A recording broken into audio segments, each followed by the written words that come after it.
नमस्कार, आप देख रहे हैं द क्रेडिबल न्यूज। मैं हूं शालिनी। मंगलवार देर रात चुनाव आयोग के दफ्तर के बाहर कांग्रेस पार्टी ने जमकर हंगामा किया।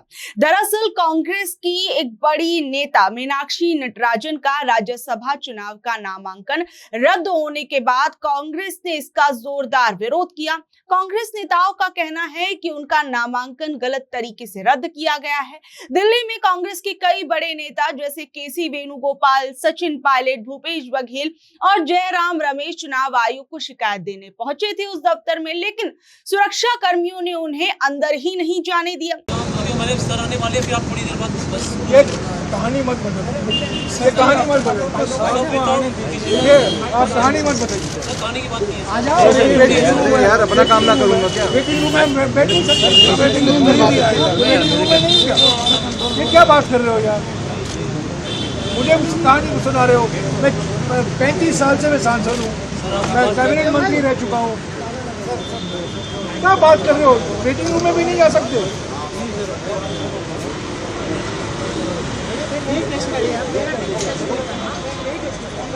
ठीक है, पूछे तो मैं क्या करता हूँ? मैं कुछ नहीं किया। अरे सर, मुझे बहस मत करो ना। क्या है भाई? लगा हुआ है। आपके अफसर को बुलाओ। अरे यार, मैं यहाँ 10 मिनट से खड़ा हूँ यार, आप बुला रहे हो। इसके बाद नेताओं ने चुनाव आयोग के दफ्तर के बाहर ही धरना देना शुरू कर दिया। चुनाव आयोग ने कांग्रेस नेताओं को बुधवार को मिलने के लिए बुलाया था। मध्य प्रदेश में राज्यसभा की 3 सीटों पर चुनाव होना है। सीटों के गणित के हिसाब से अगर देखा जाए तो 2 सीटें बीजेपी के पास जाना बिल्कुल तय है, जबकि तीसरी सीट पर मुकाबला था और इसी तीसरी सीट के लिए बीजेपी ने महेश केवट और कांग्रेस ने मीनाक्षी नटराजन को अपना उम्मीदवार बनाया था। लेकिन चुनाव अधिकारी ने एक बड़े फैसले में कांग्रेस प्रत्याशी मीनाक्षी नटराजन का नामांकन पत्र रद्द कर दिया। इस फैसले के बाद अब बीजेपी के महेश केवट का बिना किसी मुकाबले के चुनाव जीतना लगभग तय हो गया। ऐसे में कांग्रेस ने इसे लोकतंत्र की हत्या बताया, जबकि बीजेपी इसे नियमों के तहत सही ठहरा रही है। देखिए, 9 जून को विधानसभा में चुनाव अधिकारी के कमरे में सभी कैंडिडेट्स की कागजातों की जांच चल रही थी। बीजेपी के कैंडिडेट के दस्तावेज सही पाए गए, लेकिन जैसे ही मीनाक्षी नटराजन जो कि कांग्रेस की उम्मीदवार है, उनके कागजातों की बारी आई तो बीजेपी ने एक रिटर्न में शिकायत दर्ज करा दी। बीजेपी का यह आरोप था कि मीनाक्षी ने अपने चुनावी हलफनामे में एक जरूरी जानकारी छिपाई है।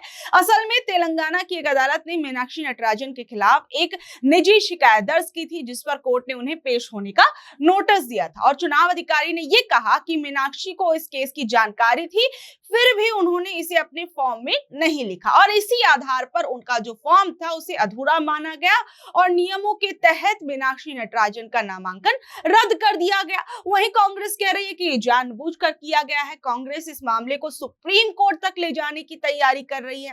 कांग्रेस नेता केसी वेणुगोपाल ने कहा कि मीनाक्षी नटराजन का नामांकन रद्द करना लोकतंत्र के खिलाफ है और उनका आरोप है कि बीजेपी ने कांग्रेस से ये सीट छीनने के लिए ऐसा किया है। देखिए, भोपाल में कांग्रेस नेताओं और विधायकों ने मुख्य निर्वाचन पदाधिकारी कार्यालय के बाहर भी धरना दिया और प्रदेश के जो अध्यक्ष है कांग्रेस के जीतू पटवारी, उन्होंने कहा कि अगर ऐसा ही सब कुछ चलता रहा तो कांग्रेस के विधायक भूख हड़ताल करेंगे आज और जिला कांग्रेस कमेटी जो है वो भी उपवास रखेंगी। कांग्रेस का कहना है कि रिटर्निंग अधिकारी ने सरकार और बीजेपी के दबाव में आकर नामांकन रद्द कर दिया। और वहीं आप देखिए कि कल क्या कुछ बयान जो है इस पूरे मामले पर सामने आए और आज क्या कुछ हो रहा है, जरा देखिए। आज आप लोग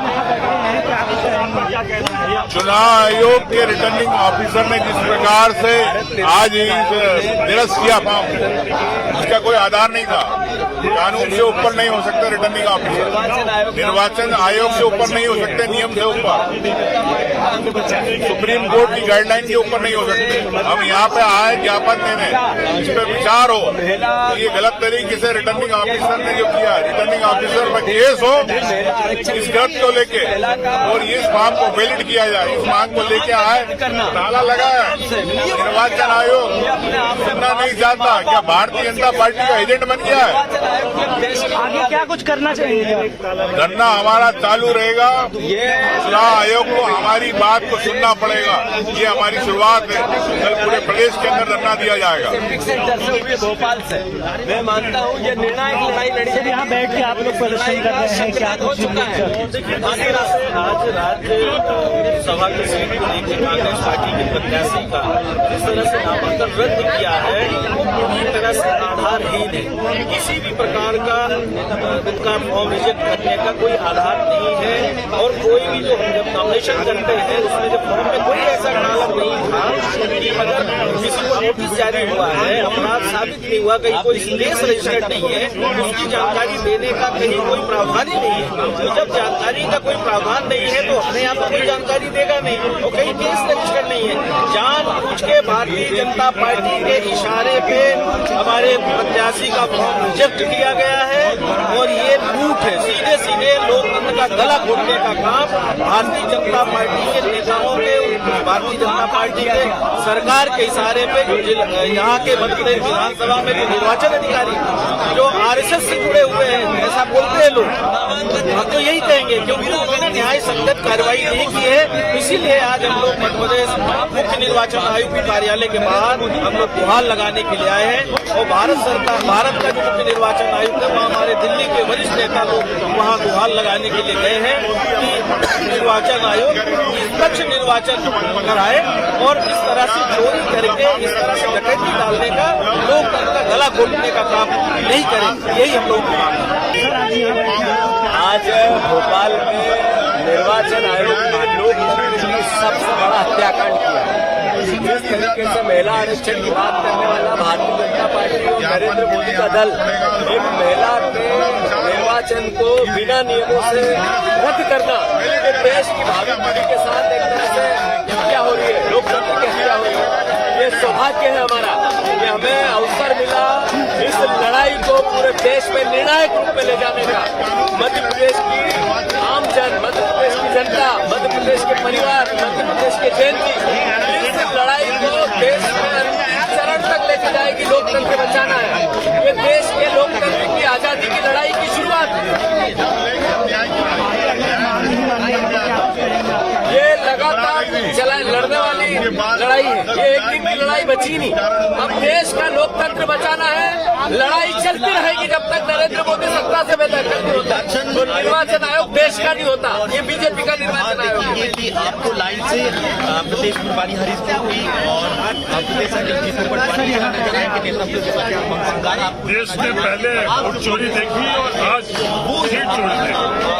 चुनाव आयोग के मार्फत से वोट चोरी के बाद सीट चोरी का क्रम मध्य प्रदेश में शुरू किया। जब तक देश को बचाना, देश को बचाना, तब तक यहाँ पर जो भी हम लोगों को करना बेटे रहेंगे। तमाम लड़ाई जिस दिशा में लड़नी पड़ेगी, लड़ाई होगी, देश लड़ेगा, लड़ी जाएगी। आगे क्या सबसे पहले हर दिशा में लड़ाई लड़ेगी। तस्वीरें बता रहा है देश को बचाने के लिए घटनाक्रम हुआ जो भी राज्यसभा चुनाव से लेकर माध्यम से लड़ाई लड़नी है। कांग्रेस के कार्यकर्ता, देश का तमाम नागरिक जो संविधान में विश्वास करता है वो ये लड़ाई लड़ेगा। देश जीतेगा, लोकतंत्र जीतेगा, संविधान करेंगे हर तरह की न्यायपालिका में भी लड़ाई लड़ेगी। चुनाव आयोग के सामने भी लड़ाई लड़ेगी। जो भी माध्यम है, तमाम माध्यम के लड़ाई लड़ेगी। उसके बाद जो है मीनाक्षी नटराजन का रद्द कर दिया गया। प्रदेश प्रभारी हरीश चौधरी जी बातचीत करेंगे। लोकतंत्र संविधान यहाँ पर बैठने वाले हैं बर्बादी करी। लोकतंत्र और संविधान के साथ साथ जिस तरह से अभी चंद दिन पहले ही महिलाओं को आरक्षण और शक्ति देने के नाम पर एक विशेष सत्र बुलाया और बड़ा पूरे प्रदेश में माहौल खड़ा करा कि हम नारी के सम्मान, उनको अधिकार देना चाहते। आज उसी के नारी के अधिकार को छीनने का काम उसी विधानसभा में इसी सरकार ने करा, तो इनकी कथनी और करनी में अंतर हो गया। ये इंसाफ नहीं दिलाना चाहते, किसी को न्याय नहीं दिलाने देते, बेबुनियाद आरोपों पर इसको तंग सर्टिफिकेट वो ले ले। आंदोलन जारी रहेंगे। ये न्याय की लड़ाई है, संविधान की लड़ाई है, नारी सम्मान की लड़ाई है।